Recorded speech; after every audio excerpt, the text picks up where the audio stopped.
कई युग बीत चुके थे। उस महायुद्ध की परछाई ने भारतवर्ष को कई हिस्सों में बांट दिया था। 2500 वर्ष पूर्व उत्तर पूर्व भारत में मगध और वैशाली के समीप एक संघ राज्य था, कपिलवस्तु। उस समय कपिलवस्तु पर शाक्य कुल के पराक्रमी क्षत्रिय सूर्यवंशी राजा शुद्धोधन का शासन था।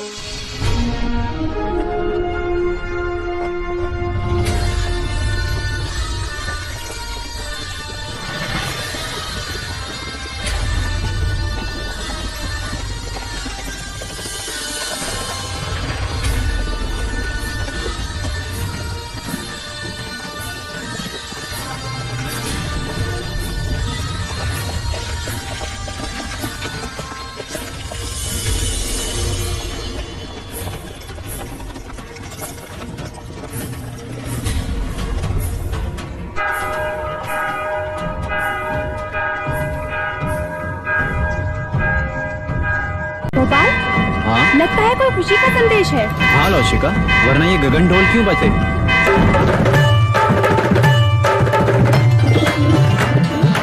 एक ओर से आए राजा, दूजी ओर से पांडव भी। युद्ध हुआ रण में घमासान, अंत में जीते जो थे वीर।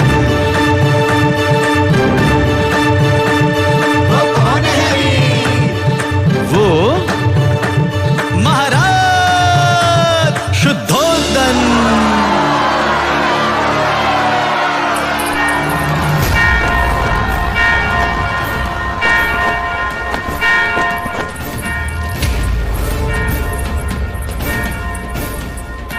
छोटी महादेवी, छोटी महादेवी, हम तुझे ही आवाज देने वाले थे लसिका। यह गगन ढोल खुशी के समाचार है महादेवी। महाराज शुद्धोधन पांडव भीलों की प्रजाति को युद्ध में पराजित कर कपिलवस्तु लौट रहे हैं। ईश्वर ने हमारी मनोकामना पूरी कर दी।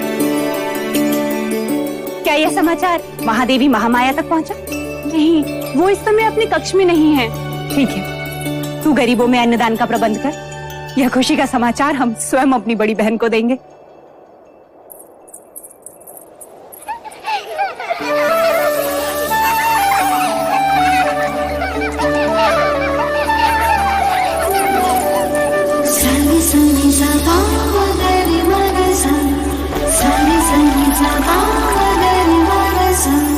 पकड़ लिया, पकड़ लिया, पकड़ लिया।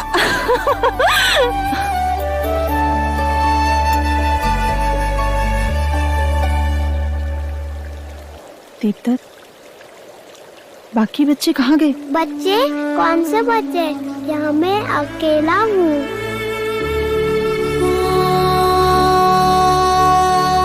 ये क्या हो रहा है हमें? अब मैं जाऊँ?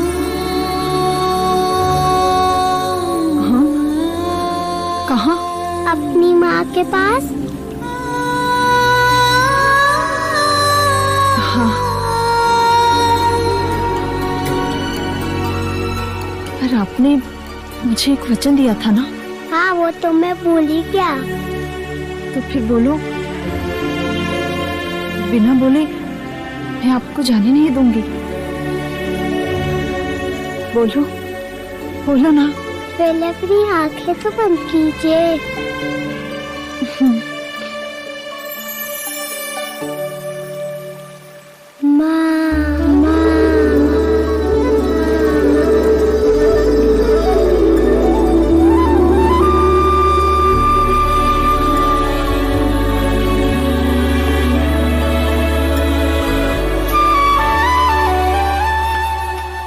दीदी, दीदी, तुमने श्रृंगार नहीं किया अभी तक? श्रृंगार? वो किस लिए? यह गगन ढोल सुने नहीं तुमने? हवाएं समाचार लाई हैं। महाराज विजयी होकर लौट रहे हैं। पूरे कपिलवस्तु में आनंद का गुलाल छाया है।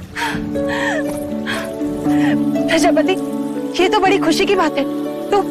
तो जाकर उनके स्वागत की तैयारी कर और आने पर इतनी सेवा करना, उनकी इतनी खुशी देना उन्हें कि युद्ध भूमि की सारी थकान मिट जाए। और तुम?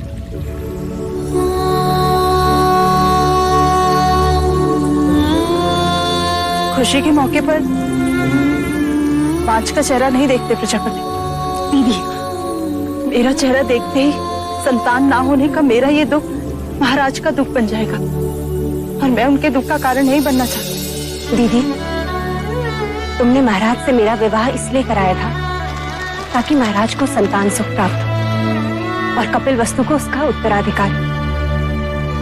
किंतु 4 वर्ष हो गए, मैं भी महाराज को संतान का सुख नहीं दे पाई। तो वांछ तो मैं भी हुई ना। ना प्रजापति ना, मैं अपनी आशा के मुंह से अशुभ सुनना नहीं चाहती। और मैं भी तुम्हें इस हाल में नहीं देखना चाहती। इस वक्त हम दोनों का कर्तव्य है कि हम मिलकर महाराज का स्वागत करें और उनकी खुशी को दोगुना कर दें। क्या चाहती हो तुम?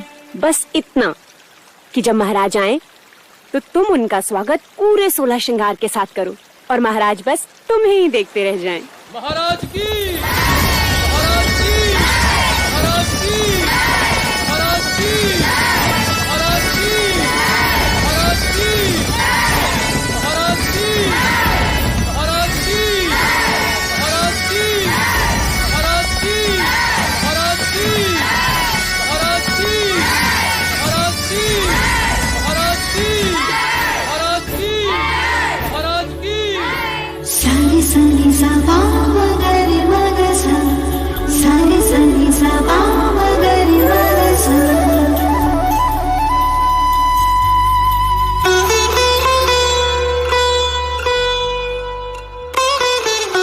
कैसे हो अनुज द्रोणोदन?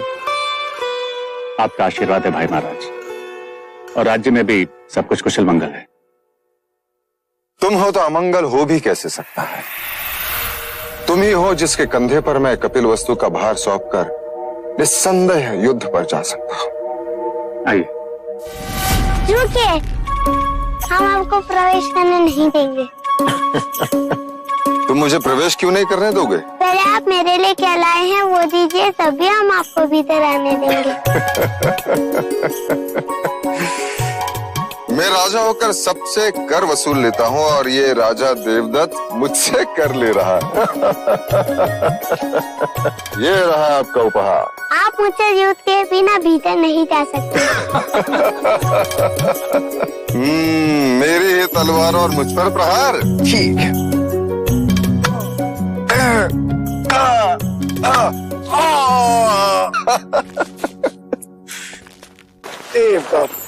अप्रतिम।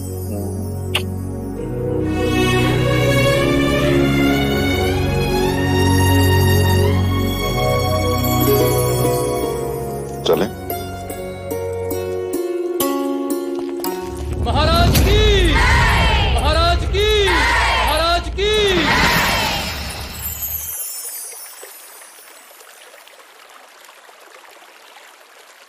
बहुत पीड़ा हो रही है।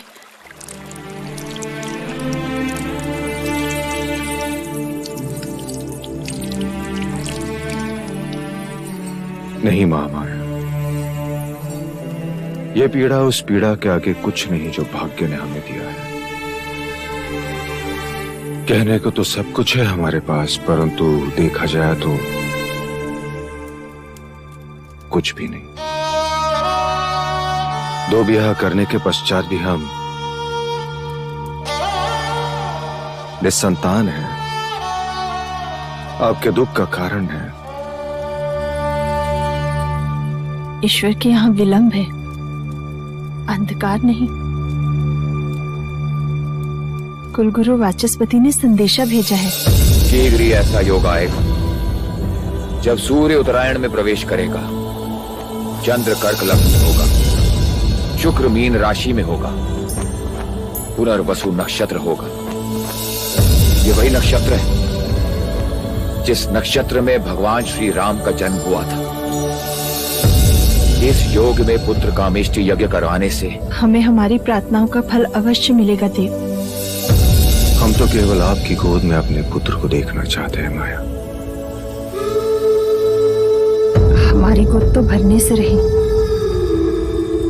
किंतु देखिएगा शीघ्र ही प्रजापति की गोद अवश्य किलकारियों से भर जाएगी देव। तथास्तु।